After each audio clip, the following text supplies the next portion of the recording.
Hello बच्चों, कैसे हैं आप लोग। लास्ट क्लास पे हम लोग केमिकल काइनेटिक्स में सेकेंड ऑर्डर रिएक्शन पढ़ रहे थे। तो सेकेंड ऑर्डर रिएक्शन अभी हम लोग का कंप्लीट नहीं हुआ था, उसमें और भी बहुत कुछ चीज़ें बाकी है। तो स्टार्ट करने से पहले हम लोगों ने जो पढ़ा था उसको थोड़ा रिवाइज कर ले। सेकेंड ऑर्डर रिएक्शन में हम लोगों ने क्या पढ़ा था। तो हम लोग का ए से बी एक सेकेंड ऑर्डर का रिएक्शन दिया हुआ था। बोला गया कि ये रिएक्शन ए से बी सेकेंड ऑर्डर का है। तो बिल्कुल सिंपल केस रखे थे, रिएक्टेंट का कोएफिशिएंट 1, प्रोडक्ट का भी कोएफिशिएंट कितना 1, सेकेंड ऑर्डर का रिएक्शन। तो हम लोग जो डेरिवेशन किए थे, तो हम लोग का जो फाइनल फार्मूला आया था, फाइनल फार्मूला क्या आया था हम लोग का, के equal to 1/t 1/a minus x minus 1/a। और हाफ लाइफ का फॉर्मूला क्या आया था हम लोग का, 1/a इंटू के। हाफ लाइफ का फॉर्मूला ये आया था। अब हम लोग इसमें वेरिएशन कैसे लेने वाले हैं समझिएगा। मान लिया जाए कि एक दूसरा रिएक्शन दे, बोले कि ए और बी रिएक्टेंट है और इससे क्या बन रहा है, प्रोडक्ट बन रहा है। तो अभी जो ये रिएक्शन लिखा हुआ है इसमें एक ही रिएक्टेंट है और ये रिएक्शन ए के रेस्पेक्ट में सेकेंड ऑर्डर का है। तो rate law of mass action use करें तो आर इक्वल टू के ए का स्क्वायर। तो भाई ये रिएक्शन ए के रेस्पेक्ट में सेकेंड ऑर्डर का था, तो ए का पावर कितना चला गया, 2 चला गया। लेकिन क्वेश्चन में थोड़ा सा वेरिएशन किया जाए, बोला जाए कि नहीं एक रिएक्टेंट नहीं है, 2 रिएक्टेंट हैं, ए और बी दो अलग अलग रिएक्टेंट हैं। ये रिएक्शन ए के रेस्पेक्ट में फर्स्ट ऑर्डर का और बी के रेस्पेक्ट में भी फर्स्ट ऑर्डर का। तो यहाँ में क्वेश्चन में क्या बताया गया है कि दो डिफरेंट रिएक्टेंट, ए के रेस्पेक्ट में भी रिएक्शन फर्स्ट ऑर्डर, बी के रेस्पेक्ट में भी रिएक्शन फर्स्ट ऑर्डर। तो इसका रेट ला लिखिए, लॉ ऑफ मास एक्शन को यूज कीजिए, आर इक्वल टू के। ए के रेस्पेक्ट में फर्स्ट ऑर्डर का है तो ए की पावर कितना हो जाएगा 1, बी के रेस्पेक्ट में भी फर्स्ट ऑर्डर का है तो बी की पावर कितना हो जाएगा 1। भाई तो ओवरऑल ऑर्डर की बात करें तो ए के रेस्पेक्ट में 1, बी के रेस्पेक्ट में 1, ओवरऑल ऑर्डर 2 हो गया। तो अगर इस तरीके का क्वेश्चन दिया होगा तब कैसे डील करेंगे। तो हम लोग वैसे ही कॉन्सेप्ट पर आ रहे हैं कि जब हम लोग का क्वेश्चन में दो डिफरेंट रिएक्टेंट दिया हुआ है, ए और बी दो डिफरेंट रिएक्टेंट हैं, तो ए के रेस्पेक्ट में रिएक्शन फर्स्ट ऑर्डर, बी के रेस्पेक्ट में भी reaction first order, overall order हो जाएगा 2। तो हम लोग आज के क्लास पे इन्हीं के बारे में डिटेल से पढ़ेंगे।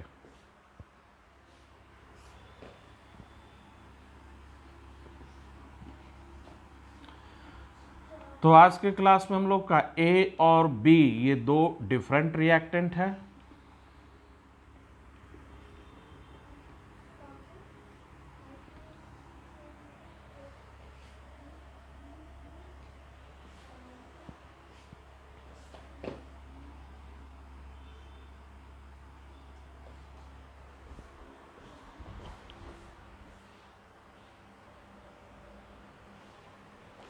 तो हम लोग का हेडिंग दिया हुआ है, सेकेंड ऑर्डर रिएक्शन में ही है अभी हम लोग। A and B are two different reactants, A और बी दो डिफरेंट रिएक्टेंट्स हैं। Reaction is first order with respect to A and first order with respect to B. तो रिएक्शन ए और बी दोनों के रेस्पेक्ट में फर्स्ट ऑर्डर का है तो ओवरऑल ऑर्डर क्या हो गया हम लोग का, 2 हो गया। तो समझिए चीज़ों को, ए और बी ये रिएक्ट कर कर किसी प्रोडक्ट का फॉर्मेशन कर रहे हैं। तो इनिशियल कॉन्सेंट्रेशन दो केसेस यहां पर हो जाएंगे। यहां पर दो केसेस कौन कौन से हो सकते हैं, तो ए और बी का इनिशियल कॉन्सेंट्रेशन बराबर है, या दूसरा केस ए और बी का इनिशियल कॉन्सेंट्रेशन बराबर नहीं है। तो हम लोग दोनों केसेस लेकर चल रहे हैं। पहले केस पर हम लोग आ रहे हैं कि ए और बी इनका इनिशियल कॉन्सेंट्रेशन क्या है, सेम है। तो हम लोग दोनों का इनिशियल कॉन्सेंट्रेशन सेम लेकर चल रहा है। आप लोग ये हेडिंग उतार लीजिए, मैं इस पूरे बोर्ड को मिटाने जा रहा हूं। स्क्रीन को पॉज कर कर या स्क्रीनशॉट लेकर ये हेडिंग उतार लीजिए।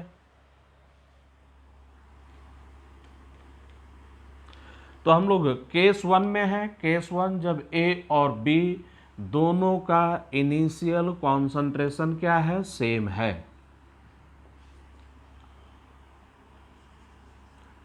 केस 1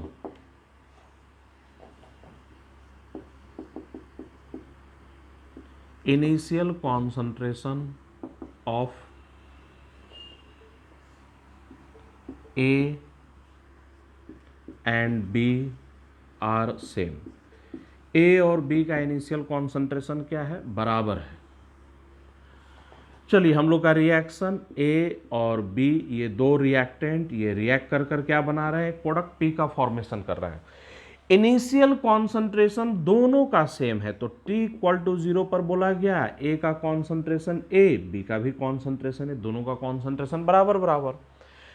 कोफिशिएंट भी हम लोगों ने अभी सिंपल केस लेकर चल रहे हैं, कोफिशिएंट दोनों का 1, बोले कि eight any time T A का x रिएक्ट कर गया, तो अगर a का x रिएक्ट करेगा तो b का भी x ही रिएक्ट करेगा, और जब दोनों का x रिएक्ट करेगा तो बचेगा कितना, a माइनस एक्स और ये a minus x eight any time T.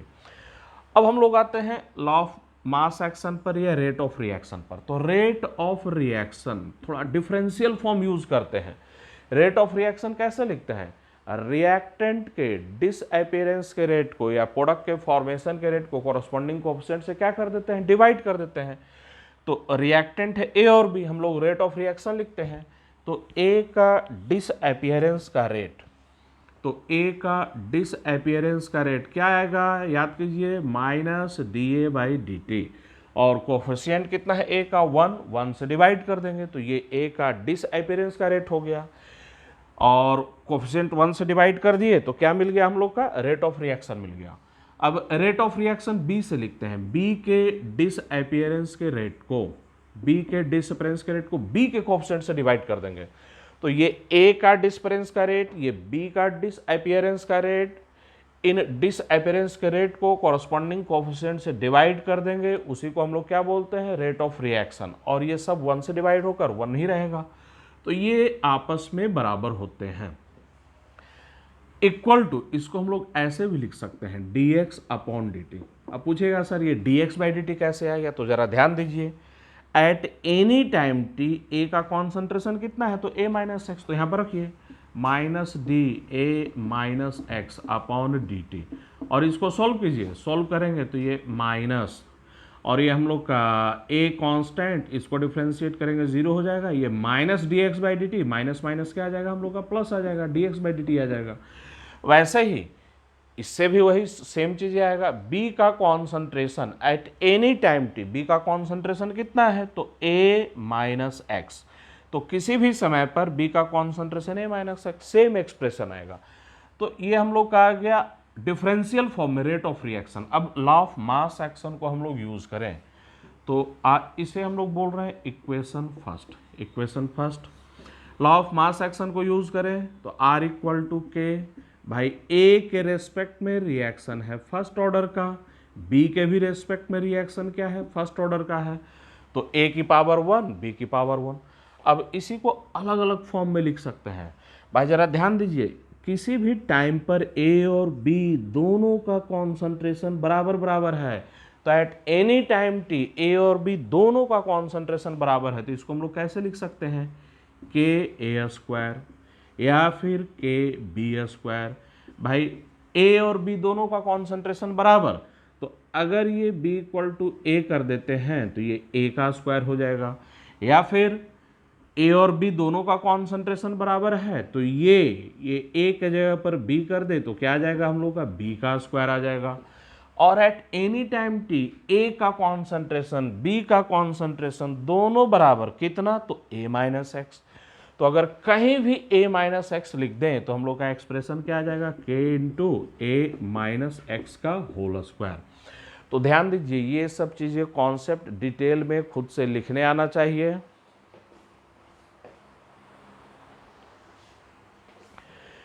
Rate of reaction, law of mass action, differential form, ये सब चीज़ें कॉन्सेप्ट जो है हम लोग के दिमाग में होना चाहिए कि इसको हम लोग कैसे लिखते हैं। तो इसे हम लोग बोल रहे हैं second equation. Second equation, first और सेकंड इक्वेशन को कंबाइन करें तो हम लोग इस डिफरेंशियल इक्वेशन को क्या कर सकते हैं, सोल्व कर सकते हैं। तो बहुत ज़्यादा नहीं ले रहे हैं, फर्स्ट में चले तो minus d A by d t और d x by d t ले लेते हैं। सेकंड में चलें तो सेकंड में हम लोग के ए स्क्वायर और ये के ए माइनस एक्स का स्क्वायर, बस ये ले लेते हैं। तो आप लोग स्क्रीनशॉट लीजिए और स्क्रीनशॉट लेकर पूरा पहले उतार लीजिए। इतना लिख लीजिए अपने कॉपी में, उसके बाद आगे हम लोग प्रोसीड करेंगे।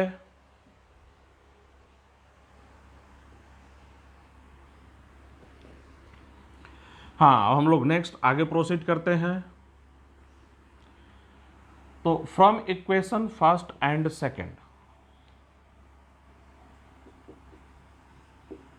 From equation first and equation second, equation first और सेकंड का यूज करें तो minus d a upon d t equal to d x upon d t equal to के ए स्क्वायर इक्वल टू के ए माइनस एक्स का whole square. तो ये हम लोग का डिफरेंशियल इक्वेशन है, ये हम लोग का डिफरेंशियल इक्वेशन। अब minus d A by d T लेंगे सोल्व करने के लिए, तो फिर क्या लेंगे, के ए स्क्वायर लेंगे। और अगर D x by d T हम लोग सोल्व करने के लिए ले रहे हैं तो हम लोग फिर क्या लेंगे, तो के ए माइनस एक्स का होल स्क्वायर लेंगे। तो किसी को भी ले सकते हैं, किसी से भी बना सकते हैं, आंसर दोनों से सेम आएगा। तो हम लोग अब कोई एक ले लेते हैं। फॉर एग्जाम्पल बोला जाए D x by d t ले लिया जाए या minus d A by d t ले लिया जाए, कोई एक ले लें, आंसर दोनों से सेम होगा। तो हम लोग कोई एक यहाँ पर उठाते हैं इस डिफरेंशियल इक्वेशन को सोल्व करने के लिए। मान लीजिए कि लिया जाए minus d a upon d t equal to k into a का होल स्क्वायर। अब ए स्क्वायर किधर लेकर आ जाएंगे हम लोग, लेफ्ट में, और डी टी कहाँ चला जाएगा, राइट में। तो 1 अपॉन ए का होल स्क्वायर डी ए, आगे minus sign equal to k into d T. इसी को हमें इंटीग्रेट करना है, तो इंटीग्रेट कीजिए। स्टार्टिंग में यहाँ डी टी दिया हुआ है तो यहाँ पर लिमिट टाइम का रखेंगे, तो स्टार्टिंग टाइम 0 और एट एनी टाइम टी। और यहाँ डी ए दिया हुआ है तो यहाँ पर लिमिट ए के कॉन्सेंट्रेशन का आएगा।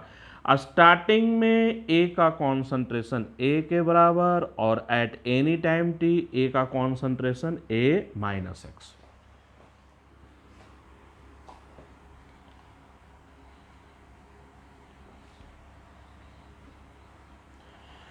अब अगर हम लोग इसको इंटीग्रेट करें, राइट हैंड साइड तो मेंटली इंटीग्रेट हो जाएगा, के टी आएगा। लेफ्ट हैंड साइड को भी इंटीग्रेट करें और लिमिट पुट करें तो right hand side left hand side दोनों तरफ इंटीग्रेट किया जाए, लिमिट पुट किया जाए, तो जो फाइनल आंसर आएगा वो फाइनल आंसर मैं देने वाला हूँ। फाइनल आंसर आएगा k equal to 1 upon t 1 by a minus x minus 1 by a. Final answer पर ध्यान दीजिए। हम लोग जो पिछले क्लास में पढ़े थे ए से बी, ये रिएक्शन सेकेंड ऑर्डर का, ठीक है ना, यहाँ का फाइनल आंसर और अभी जो पढ़ रहे हैं फाइनल आंसर दोनों जगह सेम है। तो ये रिएक्शन जो था एक ही रिएक्टेंट था ए से बी, ए के रेस्पेक्ट में सेकेंड ऑर्डर का, तो यहाँ का फाइनल आंसर और अभी जो हम लोगों ने पढ़ा उसका फाइनल आंसर क्या है, सेम है। हाफ लाइफ का फॉर्मूला फिर से सेम आएगा, हाफ लाइफ का फॉर्मूला हम लोग का फिर से same, t half equal to कितना आ जाएगा, तो 1 अपॉन ए इंटू के। तो फिर एक कंक्लूजन एचपी वाला, इक्वल टाइम इंटरवल पर रिएक्टेंट का कॉन्सेंट्रेशन किस में मिलेगा हम लोग का, एचपी में मिलेगा। तो हम लोग क्या देखे केस 1 में कि दो रिएक्टेंट थे ए और बी, रिएक्शन ए के रेस्पेक्ट में भी फर्स्ट ऑर्डर का, बी के रेस्पेक्ट में भी फर्स्ट ऑर्डर का। इनिशियली ए और बी दोनों का कॉन्सेंट्रेशन बराबर है तो फॉर्मूला सेम आ रहा है, हाफ लाइफ के भी फॉर्मूला सेम आ रहा है, सेम कंक्लूजन आ रहा है। अब हम लोग केस सेकंड में चलते हैं, जब ए और बी का कॉन्सेंट्रेशन इनिशियली इक्वल नहीं है, डिफरेंट है, तब उस केस में क्या फाइनल आंसर आएगा उस पर आते हैं। तो आप लोग स्क्रीन को पॉज कर कर पहले ये उतार लीजिए या फिर स्क्रीनशॉट लेकर इसको उतारिए।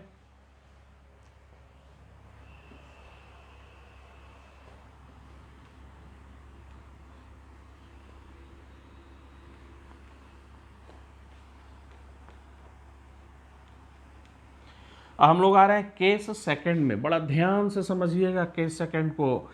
यहाँ से केस सेकंड में मेडिकल या इंजीनियरिंग, इससे क्वेश्चन बड़ा ही सिंपल क्वेश्चन आते हैं, लेकिन चीज़ों को पहले समझना पड़ेगा। तो केस सेकंड हम लोग के लिए थोड़ा इम्पॉर्टेंट है, यहाँ से चीज़ें थोड़ा बदलेगा भी, तो केस सेकंड पर कॉन्सेंट्रेट करना है बढ़िया से। पहले बढ़िया से समझिए, उसके बाद वीडियो को पॉज कर फिर थ्योरी को लिखिएगा। तो हम लोग आते हैं केस सेकंड, बड़ा केयरफुली ध्यान देना है केस सेकंड पर।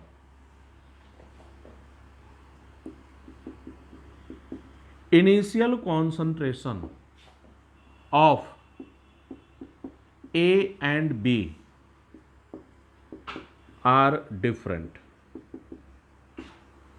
Initial concentration of A and B are different. A और B का इनिशियल कॉन्सेंट्रेशन क्या है? डिफरेंट है। तो हम लोग का रिएक्शन ये था, A और B रिएक्ट कर एक प्रोडक्ट बना दे रहे हैं। याद रखना है, रिएक्शन A के रेस्पेक्ट में भी फर्स्ट ऑर्डर का, B के रेस्पेक्ट में भी फर्स्ट ऑर्डर का। इनिशियल कॉन्सेंट्रेशन दोनों का डिफरेंट है। तो T=0 पर इसका इनिशियल कॉन्सेंट्रेशन A मान लिए, इसका इनिशियल कॉन्सेंट्रेशन B हो गया। Eight any time T A का X रिएक्ट किया, भाई A और B दोनों का कोफिशिएंट सेम है, तो A का X रिएक्ट करेगा तो B का भी X ही रिएक्ट करेगा। तो बचेगा कितना? तो भाई A में से X रिएक्ट कर गया तो बचा कितना? A minus x. और B में से X रिएक्ट कर गया तो बचा कितना हम लोग का? B minus x. अब ये जो रिएक्शन दिया हुआ है इसका रेट ला लिखिए। एक तो लॉ ऑफ मास एक्शन का यूज कर, दूसरा डिफरेंशियल फॉर्म में। तो डिफरेंशियल फॉर्म में कैसे लिखते हैं? रेट ऑफ डिसअपियरेंस को कोरोस्पोंडिंग कोफिशिएंट से डिवाइड कर देंगे, सब आपस में बराबर हो जाएगा और उसी को रेट ऑफ रिएक्शन कहते हैं। तो हम लोग पहले आते हैं डिफरेंशियल फॉर्म में। R equal to minus DA/dt, ये A का डिसअपियरेंस का रेट हुआ, फिर माइनस dB/dt, ये B का डिसअपियरेंस का रेट हुआ, और कोरोस्पोंडिंग कोफिशिएंट 1 से डिवाइड कर देंगे, सब आपस में बराबर बराबर, और ये आएगा हम लोग का dx/dt के बराबर। फिर से इसको हम लोग चेक करते हैं कि सर dx/dt कैसे आ गया। तो at any time T A का कॉन्सेंट्रेशन है A माइनस एक्स, तो पुट कीजिए यहाँ पर माइनस dA-x/dt। इसको डिफ्रेंशिएट कीजिए, कितना आएगा हम लोग का? भाई A कांस्टेंट है तो कांस्टेंट को डिफ्रेंशिएट करेंगे 0 आ जाएगा, तो ये आ जाएगा हम लोग का dx/dt। और पूछा जाए सर ये dB/dt से कैसे आ रहा है, तो जरा ये बताइए। B का concentration eight any time T कितने के बराबर है? तो B माइनस एक्स के बराबर है। तो यहाँ पर B को पुट कर दिया जाए, B को पुट कर दे यहाँ पर, B को अगर यहाँ पर पुट कर दे तो B minus x. B constant को डिफ्रेंशिएट करेंगे 0 आएगा, तो चाहे माइनस dA/dt ले या माइनस dB/dt ले, वो आएगा कितने के बराबर? dx/dt के बराबर। अब चलते हैं लॉ ऑफ मास एक्शन पर। A और B दोनों के रेस्पेक्ट में फर्स्ट ऑर्डर, तो ये R equal to K, A के रेस्पेक्ट में फर्स्ट ऑर्डर, B के रेस्पेक्ट में फर्स्ट ऑर्डर। लेकिन अब यहां पर थोड़ा डिफरेंट केस कैसे हो गया, तो अब हम लोग KA² नहीं कर सकते हैं या KB² नहीं कर सकते हैं। क्यों नहीं कर सकते हैं बताइए, है ना? तो भाई A और B का कॉन्सेंट्रेशन किसी भी टाइम पर बराबर नहीं है। अगर B का कॉन्सेंट्रेशन A के बराबर होता, अगर बराबर होता तब ना यहाँ पर A लिखते और ये A का स्क्वायर हो जाता, तो A का स्क्वायर तो यहाँ होगा ही नहीं। वैसे ही अगर A का कॉन्सेंट्रेशन B के बराबर होता तब इसको हम लोग ऐसे B लिख देते, तब B का स्क्वायर। तो ये एक डिफरेंस आ गया यहाँ पर। तो अब इसे हम लोग KA² या KB² नहीं लिखेंगे। हाँ, eight any time T A का कॉन्सेंट्रेशन कितना है, तो किसी भी टाइम पर A का कॉन्सेंट्रेशन A माइनस एक्स और B का कॉन्सेंट्रेशन B माइनस एक्स, इसको पुट कर दिया जाए वहाँ पर, तो एक्सप्रेशन आ जाएगा A minus x into B minus x. ये हम लोग का पहला इक्वेशन और ये हम लोग का सेकंड इक्वेशन। फर्स्ट और सेकंड इक्वेशन के हेल्प से हम लोग डिफरेंशियल इक्वेशन को सॉल्व करते हैं। तो सिंपल केस ले रहे हैं भाई, लेफ्ट हैंड साइड क्या है? रेट ऑफ रिएक्शन, तो लेफ्ट हैंड साइड बराबर तो राइट हैंड साइड भी बराबर। तो फर्स्ट इक्वेशन से हम लोग ले रहे हैं dx/dt और सेकंड इक्वेशन से ले रहे हैं A minus x into B minus x. तो आप लोग चलिए, from equation first and equation second, equation first और सेकंड का यूज करें। तो dx upon dt equal to के ए minus x into B minus x. बड़ा ध्यान से समझिएगा। अब चीज़ें धीरे धीरे कॉम्प्लिकेटेड होगा। तो dx बाई dt बराबर इतना आ गया।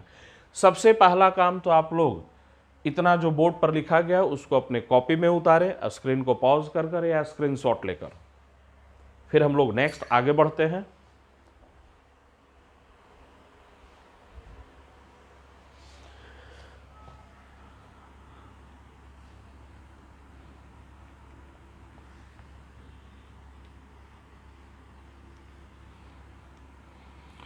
हम लोग इस इक्वेशन, इस डिफरेंशियल इक्वेशन का यूज करें। a minus x b minus x को लेफ्ट में लेकर आ जाते हैं और dt को राइट में शिफ्ट कर देते हैं। तो हम लोग का एक्सप्रेशन क्या आ जाएगा, 1 upon A minus x into B minus x d x equal to k into d t. अब दोनों तरफ इंटीग्रेट करें। और बच्चों ये इंटीग्रेशन खुद से करना है, खास कर इंजीनियरिंग वाले जितने भी स्टूडेंट्स हैं इस इंटीग्रेशन को खुद से करें। हाँ, लिमिट पुट किया जाए तो इधर लिमिट आएगा dt टाइम का लिमिट, तो ये 0 टाइम और ये t टाइम, और इधर है dx तो इधर लिमिट आएगा x का। और x का मतलब क्या था, x का मतलब था t टाइम में कितना रिएक्ट किया। तो 0 टाइम में कितना रिएक्ट किया, 0 रिएक्ट किया, और t टाइम में कितना रिएक्ट कर गया, x रिएक्ट कर गया। अब दोनों साइड को इंटीग्रेट किया जाए, लिमिट पुट किया जाए, तो उसके बाद जो फाइनल आंसर आ रहा है उस फाइनल आंसर को मैं यहां पर रिप्रेजेंट कर रहा हूं।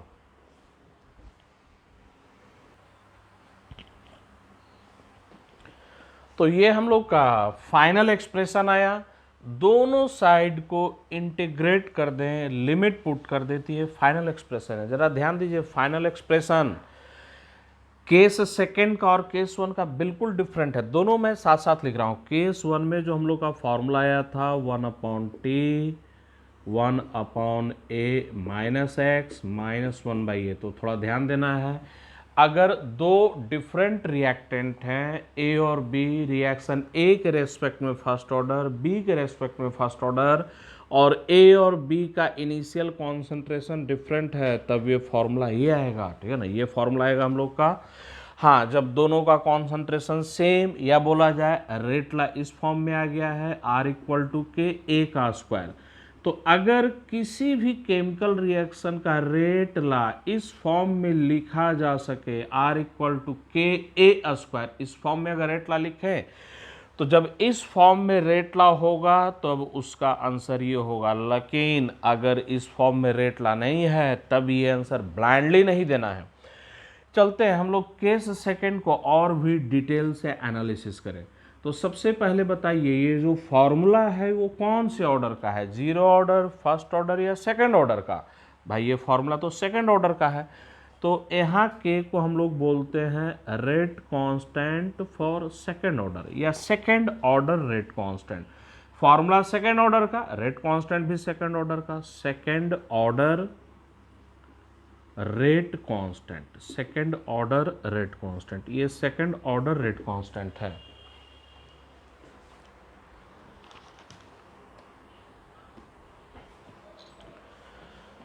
हम लोग चीज़ों को थोड़ा और भी डीप में जाकर एनालिसिस करें, तो इधर हमें उम्मीद है कि आप लोग लिख चुके होंगे। मैं इसको मिटाता हूं।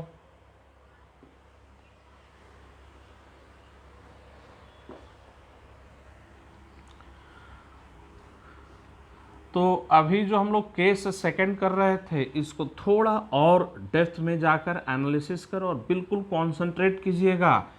याद करने, आगे जो आने वाली चीज़ें हैं वो याद करने वाली चीज़ें नहीं हैं, कॉन्सेप्चुअली है, समझने वाली चीज़ें हैं, वो सब कॉन्सेप्चुअल है, उसको बढ़िया से समझना है। तो हम लोग का केस सेकंड में क्या था, ए और बी ये दो डिफरेंट रिएक्टेंट थे, प्रोडक्ट बन रहा था इससे। इनिशियली ए का कॉन्सेंट्रेशन ए के बराबर, बी का कॉन्सेंट्रेशन बी के बराबर। यहाँ पर क्या हो, अगर बोला जाए कि सर इनिशियली ए और बी का कॉन्सेंट्रेशन बराबर बराबर नहीं है, डिफरेंट है, ठीक है ना, तो उसी में कुछ पॉसिबिलिटी निकाले कि अगर ए का कॉन्सेंट्रेशन बी से बहुत बड़ा रहे। एक पॉसिबिलिटी ये हो सकता है, ठीक है डिफरेंट तो है लेकिन ए और बी का कॉन्सेंट्रेशन एक दूसरे के रेस्पेक्ट में डिफरेंस ज़्यादा है।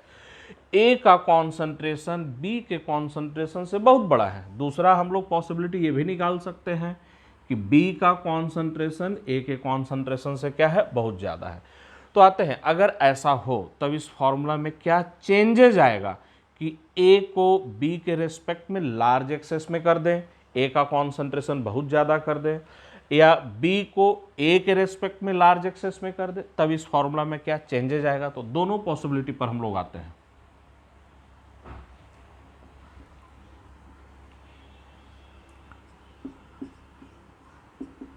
पॉसिबिलिटी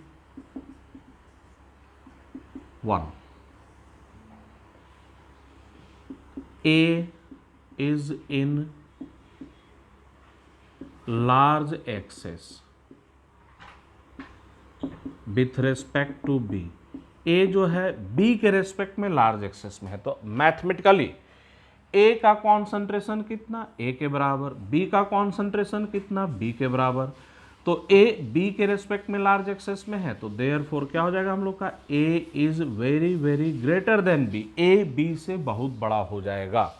तो अब जरा ये बताइए, A बहुत बड़ा है, B नेग्लिजिबल है A के रेस्पेक्ट में, तो हम लोग का देयरफॉर B माइनस A के बारे में कमेंट कीजिए।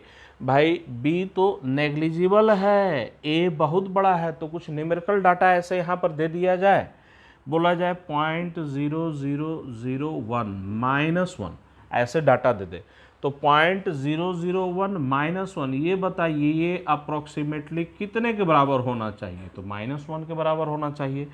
तो ऐसे ही B बहुत ही छोटा है, A बहुत ही बड़ा है B के रेस्पेक्ट में, तो ये अप्रोक्सीमेटली कितने के बराबर होना चाहिए, -1 के बराबर होना चाहिए।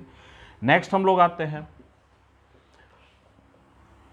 अगर A B से बहुत बड़ा होगा तो देन A X से भी बहुत बड़ा हो जाएगा। अगर A B से, मैं रिपीट कर रहा हूं, A B से अगर बहुत बड़ा है तो A X से भी बहुत बड़ा हो जाएगा। तो देयरफॉर हम लोग का फिर क्या आ जाएगा, A माइनस एक्स। तो A X से बहुत ज़्यादा बड़ा है, तो A माइनस एक्स लगभग कितने के बराबर आ जाएगा, A के बराबर। अब यहाँ पर पूछा जाए सर ये आपने कैसे बता दिया कि A X से भी बहुत बड़ा है, तो इसको समझिए ध्यान से, इधर मैं मिटाता हूँ, और इसको समझने के लिए थोड़ा एक डाटा लिया जाए, थोड़ा एक डाटा ले लें समझने के लिए। A और B ये दो रिएक्टेंट थे और इससे प्रोडक्ट बन रहा था। इनिशियली बोला जाए कि A का कॉन्सेंट्रेशन 1 मोलर, B का कॉन्सेंट्रेशन 0.001 मोलर, ऐसे बोले।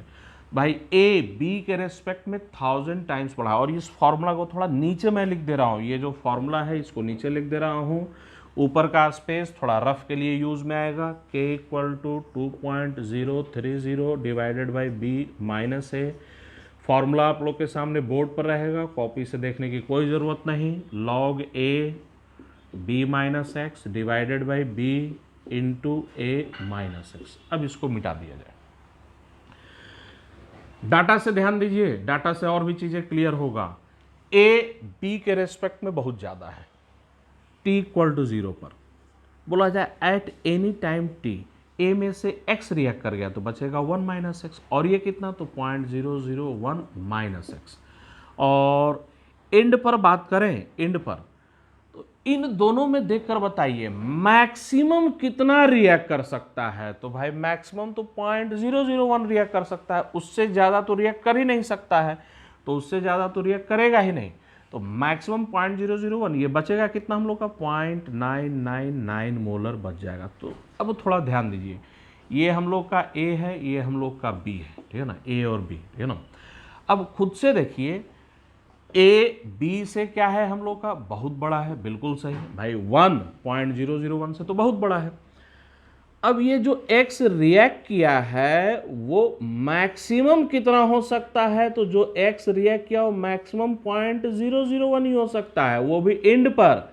एंड से पहले की बात करें तो X 0.001 से छोटा रहेगा, मतलब 0.001 बड़ा है X से, 0.001 बड़ा है मतलब B X से बड़ा है। तो यहाँ पर ध्यान रखिए, एंड की बात करें तब तो एंड की बात करें बी और एक्स बराबर हो जाएगा, लेकिन एंड से पहले की बात करें, एट एनी टाइम टी की बात करें, तो at any time t x b से छोटा रहेगा, मतलब बी एक्स से बड़ा रहेगा। तो इसको और करेक्शन किया जाए, ठीक है ना, A is very very greater than B और बी एक्स से क्या है, बड़ा है। तो देयरफॉर ए एक्स से और भी बड़ा हो जाएगा, तो ए माइनस एक्स लगभग कितने के बराबर, ए के बराबर, ए माइनस एक्स लगभग ए के बराबर। चलिए ये डाटा हम लोग मिटाते हैं, इसको उतारने की कोई ज़रूरत नहीं है, हम लोग दोबारा इस रफ वर्क को फिर से लेंगे वापस, अभी इसकी कोई ज़रूरत नहीं है। तो हम लोग का जो इक्वेशन है इसको बोला जाए इक्वेशन थर्ड, अपने कॉपी में भी इसको लिख लीजिएगा, नंबरिंग दे दीजिएगा, इक्वेशन थर्ड। तो अगर पॉसिबिलिटी 1 में हम लोग जो बात कर रहे हैं, A is in large excess with respect to B, A B के रेस्पेक्ट में लार्ज एक्सेस में है, तो हम लोग का ये आया कंडीशन, ये कंडीशन आया। अब इसको इक्वेशन 1 में पुट किया जाए तो देयरफॉर, सॉरी इक्वेशन थर्ड में,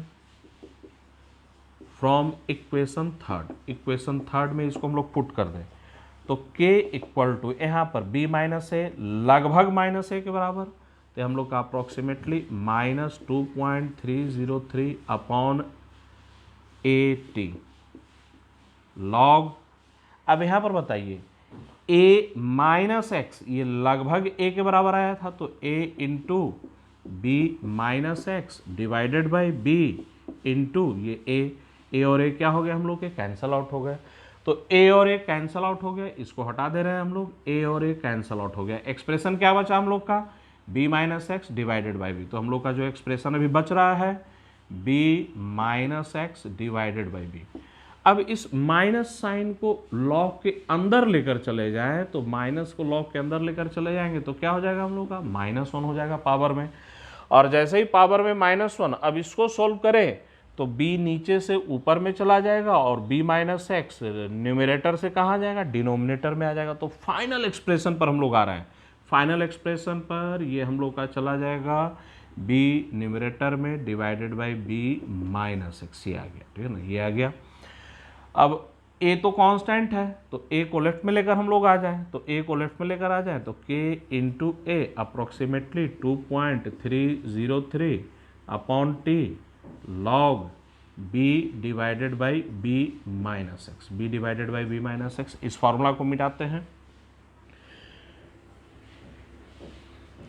k is a constant, a भी कांस्टेंट, तो k और एक कांस्टेंट तो मिलकर एक अनदर कांस्टेंट जिसको कि हम लोग k डैश से रिप्रेजेंट करें, k dash equal to 2.303 upon t log b divided by b minus x. Formula याद नहीं करना है, बस इस एक्सप्रेशन पर फोकस करना है, इसको हाईलाइट किया गया है यहाँ पर, इस एक्सप्रेशन पर फोकस कीजिए। राइट हैंड साइड देखिए, क्या ये सेकेंड ऑर्डर का फॉर्मूला है या फर्स्ट ऑर्डर का फॉर्मूला है, फर्स्ट ऑर्डर का फॉर्मूला। याद कीजिए फर्स्ट ऑर्डर का फॉर्मूला क्या था, k बराबर 2.303 upon t log a by a minus x, तो यहाँ a ना होकर b है, तो ये फॉर्मूला हम लोग का फर्स्ट ऑर्डर का आ गया। तो ओरिजिनली बोला जाए तो ओरिजिनली फॉर्मूला सेकेंड ऑर्डर का था, लेकिन जब a को लार्ज एक्सेस में कर दिया गया तो वो सेकेंड ऑर्डर से वो फॉर्मूला किस में कन्वर्ट हो गया, फर्स्ट ऑर्डर में कन्वर्ट हो गया। जब हम लोग ऑर्डर का कैरेक्टरिस्टिक्स पढ़ रहे थे तो थोड़ा एक पॉइंट को मैं रिवाइज करवाता हूँ। ऑर्डर का कैरेक्टरिस्टिक्स पढ़ रहे थे तो वहाँ पर क्या लिखवाया गया था नोट्स में, किसी गिवन रिएक्शन का ऑर्डर एक्सपेरिमेंटल कंडीशन को चेंज करने पर चेंज भी हो सकता है, जो कि हम लोग मैथमेटिकली देख रहे हैं। भाई ये रिएक्शन था सेकेंड ऑर्डर का, ए को लार्ज एक्सेस में अगर कर देते हैं तो कंडीशन चेंज कर दिए, अगर ए को लार्ज एक्सेस में कर दिया जाए बी के रेस्पेक्ट में तो ये रिएक्शन हम लोग का सेकेंड ऑर्डर से कन्वर्ट होकर किस में आ गया, हम लोग का फर्स्ट ऑर्डर में आ गया। और ध्यान में देना है ए लार्ज एक्सेस में तो ये फर्स्ट ऑर्डर का कन्वर्ट होकर किस में आया है, तो बी के रेस्पेक्ट में ये फर्स्ट ऑर्डर का हो गया है। तो जब ए को लार्ज एक्सेस में किए तो यहाँ पर फॉर्मूला पर ध्यान दीजिए, ये फर्स्ट ऑर्डर में किसके रेस्पेक्ट में है, बी के रेस्पेक्ट में है। वैसे ही अगर बी को लार्ज एक्सेस में कर देंगे तो ये फर्स्ट ऑर्डर ए के रेस्पेक्ट में हो जाएगा। तो इधर का आप लोग उतारिए, मैं इधर मिटा रहा हूं रबर के लिए, ये पूरा उतार लीजिए।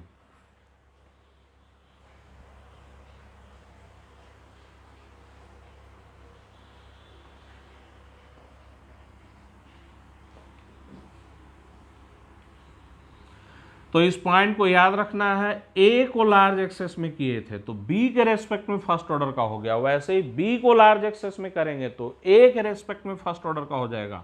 और कॉन्सेप्चुअली भी चीज़ों को अभी हम लोग समझेंगे, अभी तो मैथमेटिक्स का डिराइवेशन यहाँ पर किया जा रहा है। तो अब बताइए, ये जो रेट कांस्टेंट है इसको क्या बोलेंगे, सेकेंड ऑर्डर रेट कांस्टेंट बोलेंगे या फर्स्ट ऑर्डर रेट कांस्टेंट बोलेंगे? इसको हम लोग फर्स्ट ऑर्डर रेट कांस्टेंट बोलेंगे। और एक डिफिनीशन अभी आगे चलकर हम लोग का आएगा, डिफिनीशन को पहले समझ लीजिए। Pseudo first order reaction, pseudo first order reaction, pseudo first order reaction किसको बोला जाता है उसको समझिए। रिएक्शन एक्चुअल में सेकेंड ऑर्डर का होता है। सेकेंड ऑर्डर रिएक्शन में जब किसी एक रिएक्टेंट को लार्ज एक्सेस में कर दें और वो second order reaction first order में कन्वर्ट हो जाए, वैसे ही रिएक्शन को हम लोग क्या बोलते हैं, pseudo first order reaction. When one of the reactant is present in large excess, then a second order reaction converts into first order reaction and it is called pseudo first order reaction। वैसे reaction को हम लोग क्या बोलते हैं, pseudo first order reaction कहते हैं। तो अब ये बताइए, ये फर्स्ट ऑर्डर बोलेंगे या स्यूडो फर्स्ट ऑर्डर बोलेंगे? तो इसे हम लोग क्या बोलेंगे, स्यूडो फर्स्ट ऑर्डर। भाई रिएक्शन एक्चुअल में सेकेंड ऑर्डर का था, ए को लार्ज एक्सेस में किए तो रिएक्शन फर्स्ट ऑर्डर में कन्वर्ट हो गया। तो के डैश, ये जो रेट कांस्टेंट है इसे हम लोग बोलते हैं pseudo first order rate constant, k dash pseudo first order rate constant, इसे बोला जाता है pseudo first order rate constant. और ये कितने के बराबर, तो k इंटू ए के बराबर। ए को भूलना नहीं है, सॉरी के को भूलना नहीं है। के सेकेंड ऑर्डर रेट कांस्टेंट था और के dash pseudo first order rate constant है। अब हम लोग पॉसिबिलिटी 2 की बात करें, बी को लार्ज एक्सेस में कर दिया जाए। तो अगर बी को लार्ज एक्सेस में कर दे तब क्या होगा?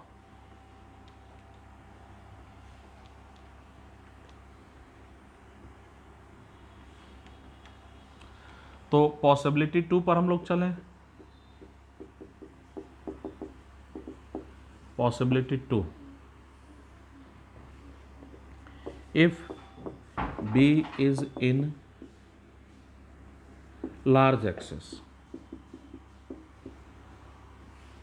then अगर B लार्ज एक्सेस में हो तो इसका मतलब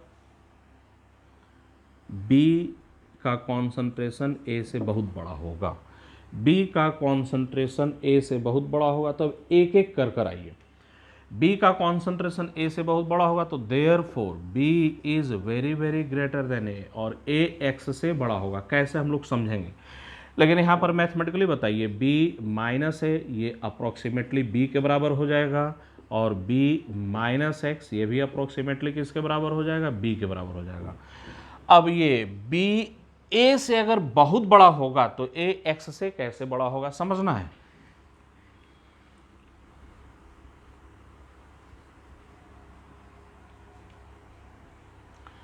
तो हम लोग का रिएक्शन ये था, A और B से हम लोग का क्या बन रहा है, प्रोडक्ट बन रहा है।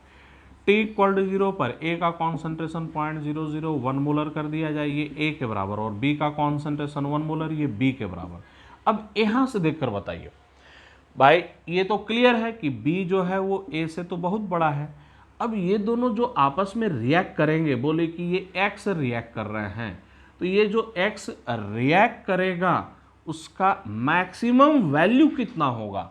भाई A और B जब आपस में रिएक्ट करेंगे तो मैक्सिमम कितना रिएक्ट कर सकते हैं, 0.001, वो भी एंड पर।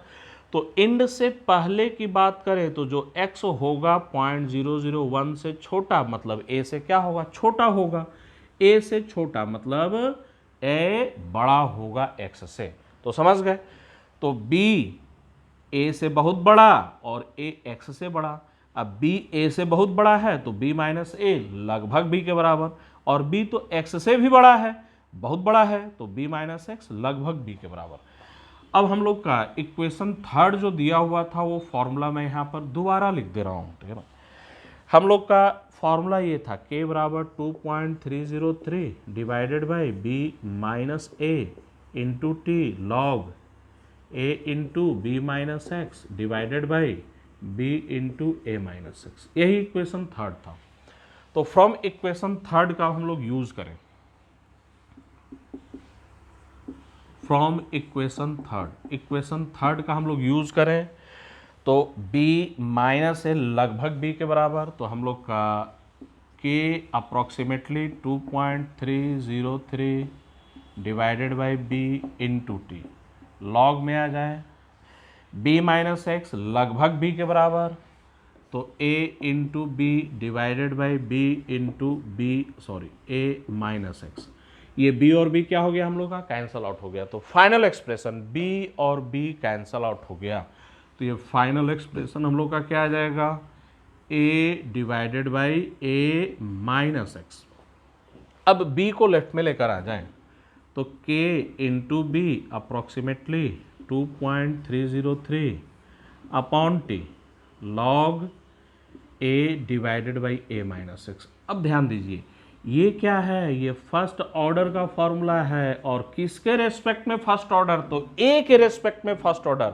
याद कीजिए b को लार्ज एक्सेस में किए थे, अभी भी बोर्ड पर लिखा हुआ है b is in large excess, तो b को लार्ज एक्सेस में किए a के रेस्पेक्ट में फर्स्ट ऑर्डर, a को लार्ज एक्सेस में किए b के रेस्पेक्ट में फर्स्ट ऑर्डर।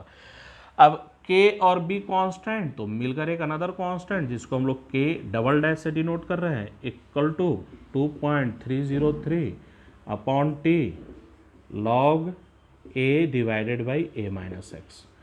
अब ये बताइए राइट हैंड साइड जो फॉर्मूला है वो फर्स्ट ऑर्डर का है, और कौन सा फर्स्ट ऑर्डर, तो pseudo first order. Reaction actual में सेकंड ऑर्डर का था, b को लार्ज एक्सेस में कर दिए तो सेकंड ऑर्डर से कन्वर्ट होकर किस में आ गया, फर्स्ट ऑर्डर का। तो k डैश ये pseudo first order rate constant कहते हैं। तो इतना पहले उतारिए, उसके बाद हम लोग आगे प्रोसीड करते हैं।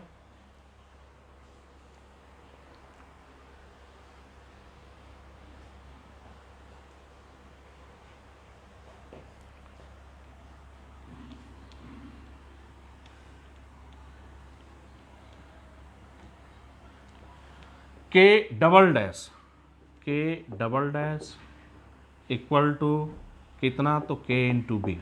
k डबल डैश देखिए यहाँ पर k डबल डैश कितने के बराबर, तो k इंटू बी के बराबर। ये हम लोग का हो गया pseudo first order reaction, pseudo first order reaction.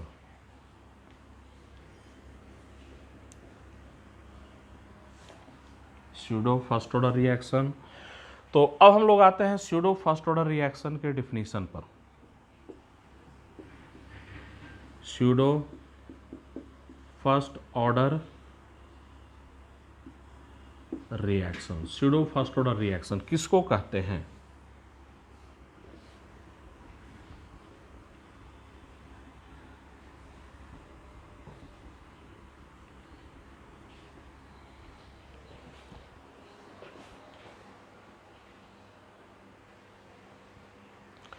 Definition देखिए, डिफिनीशन वही है जो अभी हम लोग पढ़े थे। When one of the reactant is present in large excess, कोई एक रिएक्टेंट लार्ज एक्सेस में हो विथ रेस्पेक्ट टू अनदर, किसी दूसरे रिएक्टेंट के रेस्पेक्ट में, then second order reaction converts into first order reaction. Second order reaction first order reaction में convert हो जाता है। It is called pseudo first order reaction. वैसे ही रिएक्शन को हम लोग क्या बोलते हैं, स्यूडो फर्स्ट ऑर्डर रिएक्शन कहते हैं।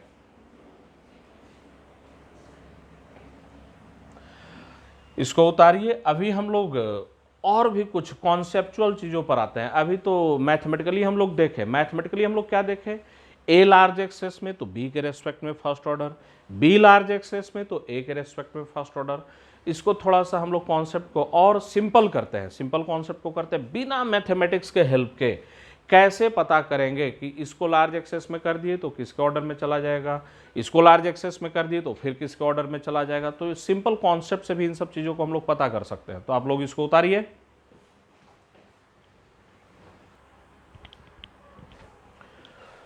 हाँ, एक एग्जाम्पल से डाटा से चीज़ों को समझिए, और इस बार कुछ भी याद नहीं करना है, कॉन्सेप्ट सीखने का कोशिश करना है। कॉन्सेप्ट इसके पीछे क्या है, वो तो मैथमेटिक्स था, मैथमेटिकली तो हम लोगों ने देख ही लिया कि अगर ए को लार्ज एक्सेस में कर देंगे तो बी के रेस्पेक्ट में फर्स्ट ऑर्डर का, बी को लार्ज एक्सेस में कर देंगे तो ए के रेस्पेक्ट में फर्स्ट ऑर्डर का। लेकिन विदाउट मैथमेटिक्स सिंपल कॉन्सेप्ट से कैसे करेंगे उसको समझिए। तो ए और बी दो रिएक्टेंट, ए के रेस्पेक्ट में फर्स्ट ऑर्डर, बी के रेस्पेक्ट में फर्स्ट ऑर्डर। ए का इनिशियल कॉन्सेंट्रेशन 1 मोलर, बी का इनिशियल कॉन्सेंट्रेशन 0.01 मोलर। तो ए का इनिशियल कॉन्सेंट्रेशन बी के इनिशियल कॉन्सेंट्रेशन से बहुत ही ज़्यादा है। अब डाटा पर ध्यान दीजिए। Eight any time T A का x रिएक्ट करेगा तो b का भी x रिएक्ट करेगा, तो a बचा 1 माइनस एक्स, बी बचा 0.01 माइनस एक्स। और at the end of reaction, जब रिएक्शन कंप्लीट हो जाएगा, तो जब रिएक्शन कंप्लीट हो जाएगा तो मैक्सिमम b कितना रिएक्ट कर सकता है, 0.01। तो b 0.01 पूरा रिएक्ट कर गया, खत्म हो गया। और जब b 0.01 रिएक्ट करेगा तो A भी कितना रिएक्ट करेगा, 0.01 रिएक्ट करेगा, तो बचेगा कितना, 0.99। तो ध्यान दीजिए, A शुरू में 1 मोलर था, अब A 0.99 मोलर बचा हुआ है एंड पर, तो इसका मतलब A अप्रोक्सीमेटली तो 1 ही मोलर है। तो A शुरू में एग्जैक्टली 1 मोलर था, at the end of reaction लगभग 1 मोलर बचा हुआ है, मतलब ड्यूरिंग रिएक्शन बोला जाए तो A का कॉन्सेंट्रेशन अप्रोक्सीमेटली कांस्टेंट रहा है। कॉन्सेप्ट यहीं पर है, जिस रिएक्टेंट को लार्ज एक्सेस में कर देते हैं, जैसे A लार्ज एक्सेस में था B के रेस्पेक्ट में, तो जिस रिएक्टेंट को लार्ज एक्सेस में करेंगे किसी दूसरे के रेस्पेक्ट में, तो लार्ज एक्सेस वाला जो रिएक्टेंट है उसका कॉन्सेंट्रेशन ड्यूरिंग रिएक्शन अप्रोक्सीमेटली क्या हो जाता है, कांस्टेंट हो जाता है। तो ये पॉइंट हम लोग को ध्यान में रखना है। तो यहां पर मैं लिख रहा हूं, when one of the reactant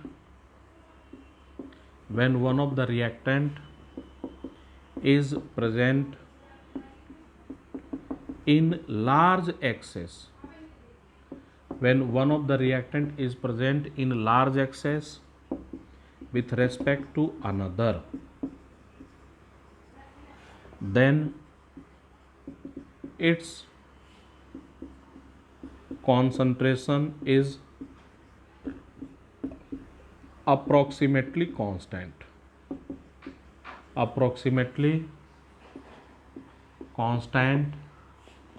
during reaction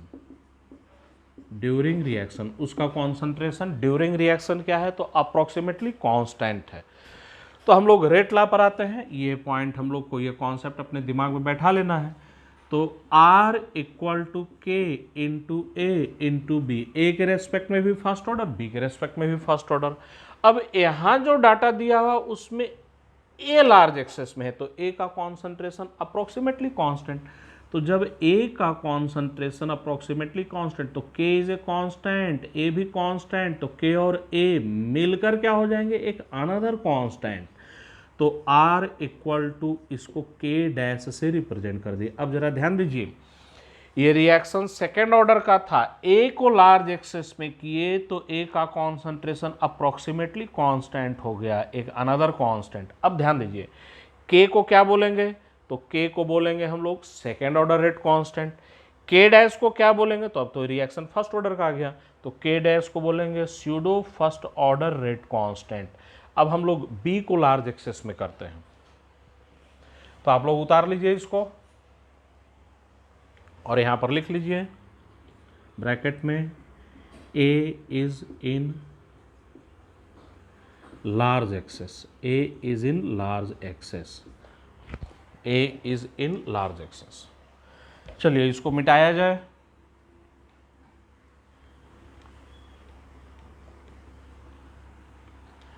तो कॉन्सेप्ट से, बिना फॉर्मूला से हम लोग ये यूज किए हुए कॉन्सेप्ट से निकाल लेंगे के क्या है? तो second order rate constant, second order rate constant. K dash equal to बताइए कितना होगा? तो ए कांस्टेंट हो गया था, लगभग कांस्टेंट, तो के डैश कितने के बराबर? तो के इंटू ए। ये क्या है हम लोग का? Pseudo first order rate constant, pseudo first order rate constant, pseudo first order rate constant. अब अगर b को लार्ज एक्सेस में कर दें, b को लार्ज एक्सेस में कर दें,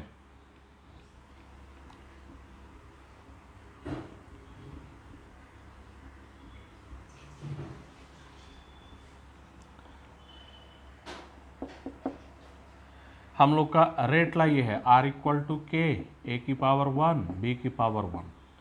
अब बोला जाए if b is in large excess, b is in large excess with respect to A के रेस्पेक्ट में b लार्ज एक्सेस में है। तो अब अगर b अगर लार्ज एक्सेस में है तो b का कॉन्सेंट्रेशन ड्यूरिंग रिएक्शन अप्रोक्सीमेटली क्या हो जाएगा? कांस्टेंट हो जाएगा। तो अगर b लार्ज एक्सेस में है a के रेस्पेक्ट में, तो b का concentration during reaction approximately constant हो जाएगा। तो देयरफॉर इसको हम लोग ऐसे लिख दे r equal to k into B into ए। अब b का कॉन्सेंट्रेशन अप्रोक्सीमेटली कांस्टेंट, तो ये दोनों मिलकर एक अनदर कांस्टेंट हो जाएंगे। तो r इक्वल टू के डबल डैश इंटू ए। फिर से सेकंड ऑर्डर का रिएक्शन किस में कन्वर्ट हो गया? फर्स्ट ऑर्डर में कन्वर्ट हो गया। इधर का भी उतार चुके होंगे आप लोग, नहीं उतारे होंगे तो फिर से इसको उतारिए, मैं बोर्ड मिटाने जा रहा हूं, या इनफैक्ट आप लोग पूरा उतार लीजिए, पूरा उतार लीजिए स्क्रीन को पॉज कर या स्क्रीनशॉट लेकर।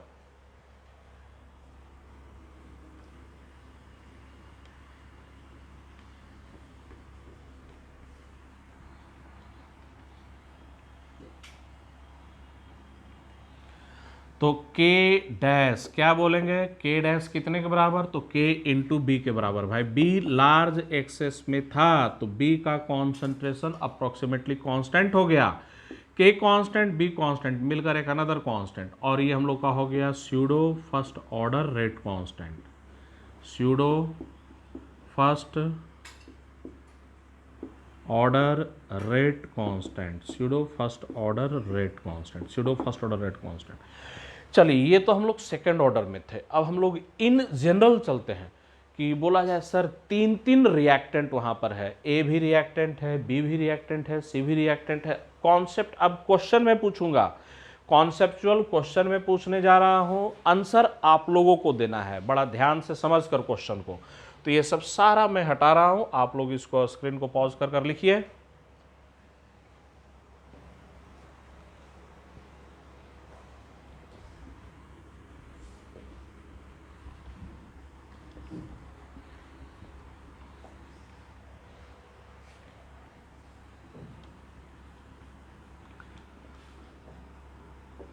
क्वेश्चन समझिएगा। For a reaction A B C से हम लोग का क्या बन रहा है? प्रोडक्ट बन रहा है। ए बी और सी ये तीन रिएक्टेंट आपस में रिएक्ट कर प्रोडक्ट बना रहा है। इसका रेट ला दे दिया गया है आर इक्वल टू के ए की पावर एक्स, बी की पावर वाई और सी की पावर क्या हो गया हम लोग का? जेड हो गया। अब यहां पर तीन तीन रिएक्टेंट है।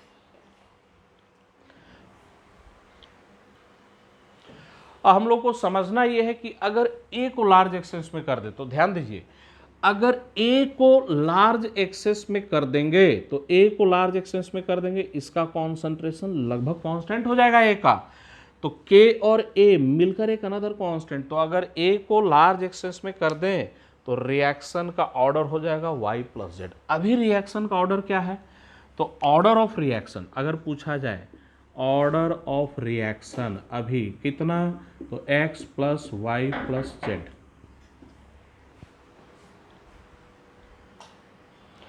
तो अभी रिएक्शन का ऑर्डर क्या है? x plus y plus z. यहां पर कई केसेस कर सकते हैं। बोल दिया जाए सर a लार्ज एक्सेस में, b लार्ज एक्सेस में या c लार्ज एक्सेस में, या दो दो को लार्ज एक्सेस में कर दे, a और b दोनों लार्ज एक्सेस में। तो कुछ केसेस यहां पर लेकर चलते हैं। पहला फर्स्ट बोला जाए A is in large excess with respect to B and C. A जो है बी और सी के रेस्पेक्ट में लार्ज एक्सेस में है, तो जो भी रिएक्टेंट लार्ज एक्सेस में होगा उसका कॉन्सेंट्रेशन अप्रोक्सीमेटली कांस्टेंट, तो एक नया कांस्टेंट आ जाएगा। तो देयरफॉर हम लोग का आर इक्वल टू क्या बोल देंगे, तो के डैश बी की पावर वाई और सी की पावर जेड। और ये के डैश कितने के बराबर होगा, तो के डैश जो होगा यहाँ पर ध्यान दीजिए, ए का कॉन्सेंट्रेशन लगभग कांस्टेंट, तो के डैश कितने के बराबर हो जाएगा, तो के इंटू ए की पावर कितना एक्स। अब पूछा जाए ऑर्डर ऑफ रिएक्शन, तो भाई ये रिएक्शन एक्चुअल में जो ऑर्डर था x plus y plus z था, एक को लार्ज एक्सेस में किए तो इसका ऑर्डर रिड्यूस होकर कितना आ गया, वाई प्लस जेड हो गया। तो ऑर्डर ऑफ रिएक्शन अब कितना आ गया हम लोग का, तो वाई प्लस जेड हो गया। वैसे ही बी को लार्ज एक्सेस में कर देंगे तो ऑर्डर कितना चला जाएगा, एक्स प्लस जेड चला जाएगा। सी को लार्ज एक्सेस में कर दे तो सी का कॉन्सेंट्रेशन अप्रोक्सीमेटली कांस्टेंट, ऑर्डर कितना हो जाएगा, तो एक्स प्लस वाई हो जाएगा। हम लोग दूसरा केस लेते हैं, बोले कि ए और बी दो को लार्ज एक्सेस में कर दिए, तो इसको पहले उतारिए,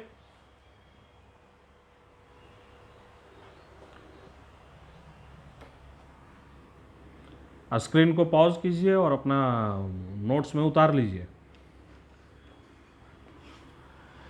सेकंड चलते हैं, A and B are in large excess, A and B are in large excess with respect to C. A और बी ये दोनों लार्ज एक्सेस में है सी के रेस्पेक्ट में, तो क्या होगा, ए का कॉन्सेंट्रेशन और बी का कॉन्सेंट्रेशन अप्रोक्सीमेटली कांस्टेंट हो जाएगा। तो ए लार्ज एक्सेस में इसका कॉन्सेंट्रेशन अप्रोक्सीमेटली कांस्टेंट हो जाएगा, बी भी लार्ज एक्सेस में तो इसका भी कॉन्सेंट्रेशन अप्रोक्सीमेटली कांस्टेंट हो जाएगा। तो जब ए और बी का कॉन्सेंट्रेशन अप्रोक्सीमेटली कांस्टेंट, तो ये मिलकर एक अनदर कांस्टेंट हो जाएंगे। तो हम लोग का रेट ऑफ रिएक्शन आर बराबर क्या आ जाएगा, तो के डबल डैश से रिप्रेजेंट कर दे रहे हैं इनटू सी की पावर जेड, जहाँ ये के डबल डैश ये जो कांस्टेंट है अप्रोक्सीमेटली कितने के बराबर, तो ये के कांस्टेंट हम लोग का कितने के बराबर, तो के इंटू ए की पावर एक्स और ये बी की पावर वाई।